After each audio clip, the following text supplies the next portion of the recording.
Bonjour cunts, right? Now, if you guys are in your 20s or your 30s and you're really ambitious, you've got big goals, I want you guys to understand something. You have nothing to lose. Right now, you're still so early into the game, there's absolutely no reason why you guys can't go 110% in on your goals. The downside for you guys is absolutely nothing, and the upside is everything. Thinking about life like gambling. Just imagine you make a bet. We make a bet and we don't win the bet. What happens? What do we lose? We lose the bet, whether that's money, whatever it may be. And the only way for us to win in gambling is to actually bet more. So we bet, we lose our money, and we bet again. Life is pretty much like the same for you guys right now, except you don't lose anything when you bet. You lose absolutely nothing. In fact, when you bet now, you actually gain stuff back because you make mistakes, you fail at some sort of business, whatever it may be, but you learn from those things. So each time you bet, you're actually learning something. You're actually getting something back. You may lose time. Let's say the betting in life right now is the currency that you're sort of playing with and betting on is your time.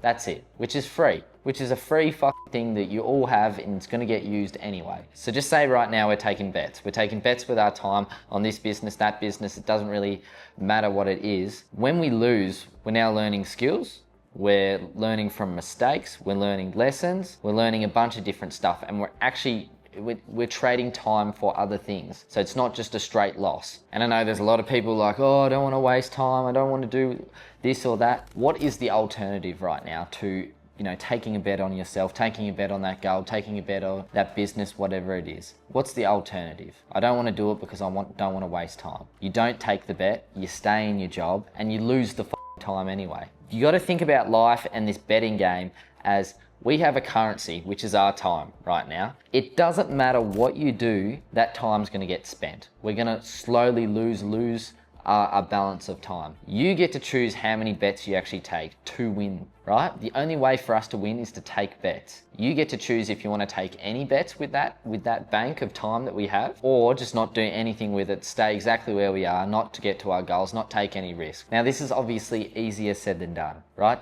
Taking bets on ourselves. What holds a lot of people back at the moment is the fear of failure. I'm scared to fail. What if I make a mistake? What if I lose? What if I don't win that bet? Because this person, or at least I know for me, when I first started in business or taking a risk on anything, I'm scared of what this person's going to think, what's that person going to think. People that I don't even talk to anymore. People that are around my town, people that I think may judge me. You're scared of being, seen as a failure. But if you don't even take the bets and you don't even risk yourself to lose, to then maybe gain a bit back, a bit more knowledge, to gain a few more skills, to learn a couple lessons, you're just going to stay there anyway. It's like you're so scared of failing that you're choosing to fail, because we have two options when we take a bet on ourselves and we use our time. We either win or we lose. Those are the only two things that could happen. We win or we lose. If we don't take a bet, we just lose. We just lose straight away. You don't get anything out of it. So you're so scared of losing.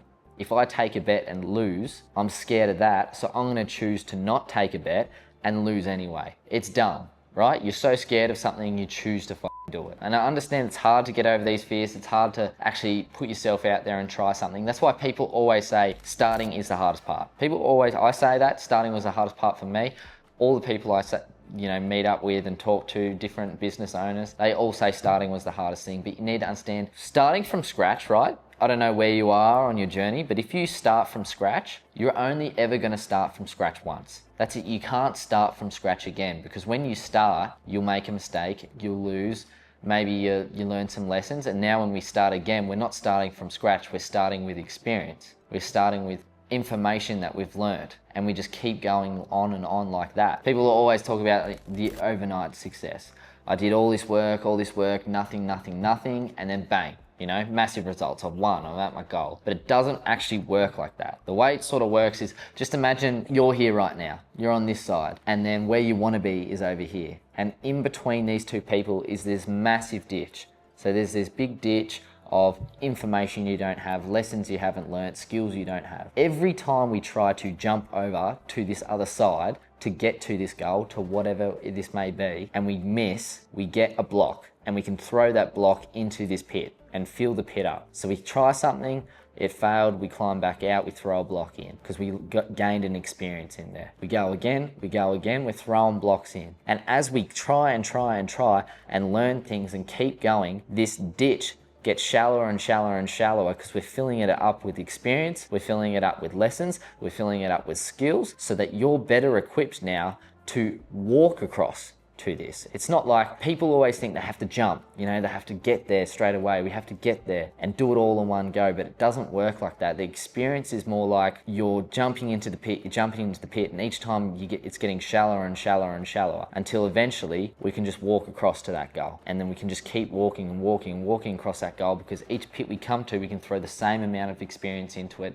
Doesn't matter. Maybe the next pit's going to be a lot deeper and we try and we didn't make it. So now we learned some stuff so we can fill it up. And our pit of experience will get deeper and deeper and deeper. So as you walk along this, this flat ground that goes forever of goals, the pits slowly get deeper and deeper. But when we get to a new pit, we've probably half filled it already. We might have filled it up all the way from the last pit. It doesn't matter, right? That's how the experience actually goes. So when people are going through this, tough time of making mistakes and trying things and learning from it, this is where a lot of people fall off. This is where a lot of people get unmotivated, they lose their drive, they lose their ambition to actually do something, and then they stop and then start giving up. So when people are going through this process and they're jumping in the pit, they're throwing their experience in there and they're trying to build it up and up so eventually they can walk across to their goal. This is where most people give up. They fall off, they lose their motivation, they lose their drive, everything like that. So the big question is, how do we sort of stay motivated through this whole process so we can get across there? How do we keep our drive so we can get across there? And what we need to do is, this is how I sort of did it, this is how a lot of other successful people, their whole mindset around it, how they do it as well. You need to operate your goals out of a place of fear, not pleasure. So what do I sort of mean by that is, a lot of people when they have a big goal or they're chasing something, whatever it may be, they focus on the end result. How good's it going to be, place of pleasure. How good's it going to be when I get this money and I can drive this car and I can buy this house and life's going to be so good, right? That's how they sort of operate out of. They operate out of a place of pleasure. So if they're always thinking about this pleasure and things aren't going right, they slowly lose the vision for it. Like, is this worth it? Whatever it may be, right? And they're jumping into the pit, they're making mistakes, they're learning lessons, and they slowly lose their whole drive for it because it's not realistic for the human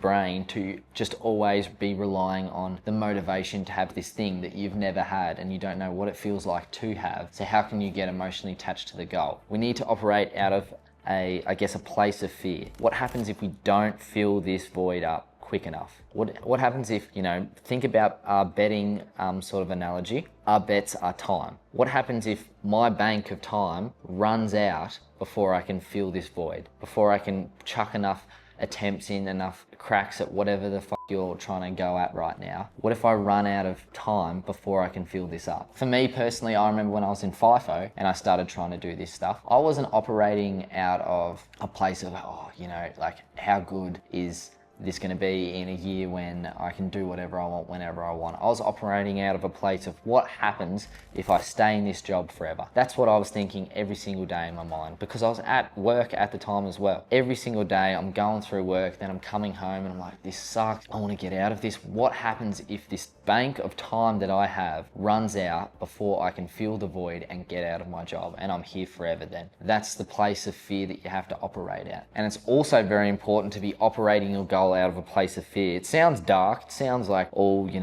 miserable and stuff, but I think it's very important because in this pit, right, as we're filling it up so that we can eventually walk across to our big goal, whatever it may be, $50 million in the bank, in this pit, it doesn't mean we're at $0, I guess. As we're filling it up, we're only getting money when we're at the top. It can go up a bit, maybe we're at 5K a month. Now it can go up a bit, now we're at 10K a month. Now it can go up a bit, now we're 30K a month, but we're not at our 50 million a year or 50 million in the bank yet. If we're operating out of a place of pleasure, as soon as you get the, stack high enough to a place where you're comfortable and you have pleasure, it might not be the end goal that you have, but it's a pleasure. It's better than your current situation. So just say you're making 4K a month in your job right now, and your goal is to make 100K a month completely online, but you get to 30K a month in this pit. You fill it up and you get to 30K a month, and you're operating your goal out of a place of pleasure, you're gonna stay there. And in fact, you're actually probably gonna drop down as well, because you're gonna get complacent because you've been dreaming about this pleasure. You've been operating out of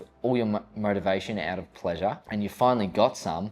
What's motivating you to keep going now? Nothing, right? There's nothing there. But if we operate out of fear, we're always thinking about our bank of time that we have right now. It doesn't matter what we do in this time, it's always going down. So do we want to use this time and use these bets while we've got them to try fill the pit, or are we just going to let it keep going? So if we operate out of a place of fear, you're never really going to lose motivation. You're going to be very driven to do whatever the fuck it is you guys are trying to do right now. Now with your goals, it's very important. I want you to get a pen and paper. When you write out your big goal, right? So just say we're trying to get to, for an example, $1 million this year. I want to make $1 million this year. Our goal is to get there. We need to break it down. So we need to break this goal down into obviously timelines, because just saying I want to make $1 million a year, it's useless. How, right? So I want to make $1 million a year with this business model, and then break it down into months of like time frames of what you want to achieve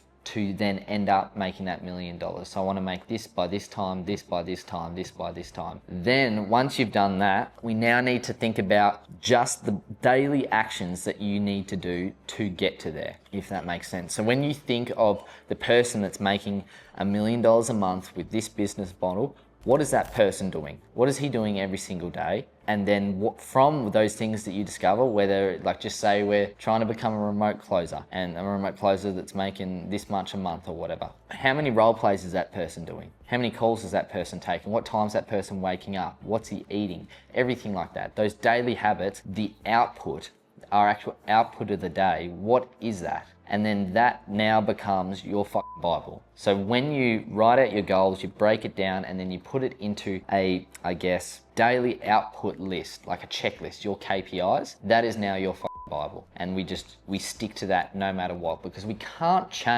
really control when you guys are gonna get to your goals.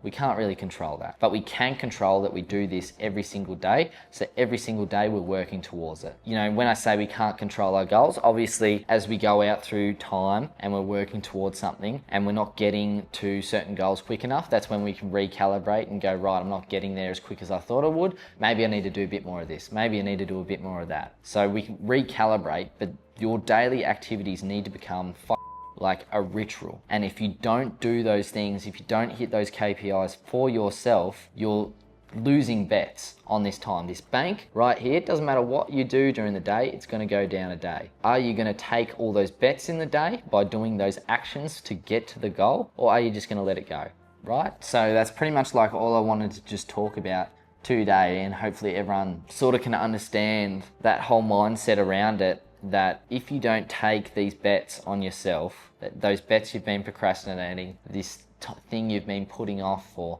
a month, 2 months, 3 months, that business idea, whatever it may be, don't have this idea that you haven't lost anything. I don't want to start because I don't want to lose anything. You are losing right now by not taking action. You're losing time. You're losing chances to win. You're losing chances to learn. You're losing chances to learn new skills so that you can eventually get to that goal. And when you choose to not take action on any of it, your time's just going to disappear. That bank of bets that we have on ourselves in our life is slowly disappearing. Once you get over 30, 40, 50, our time's obviously a lot more limited. The risk we can take is a lot more limited. So you have nowhere near as much time as you think you actually do. Most people think, oh, I've got my whole life to figure it out. You don't really. Once you get past 30, it's going to get a lot harder to take risks, especially if you haven't done it, any risks until you're 30. That's pretty much what I wanted to talk about today. Hopefully this has given you some sort of value on something, whether goal setting, whether taking action, whether you're stuck with procrastinating or something like that. This is how I sort of think about everything, and what helped me, how I got it explained to me when I was scared of, I guess, the fear of failure, and the fear of, or procrastinating really was another big one for me. But yeah, bonjour cunts.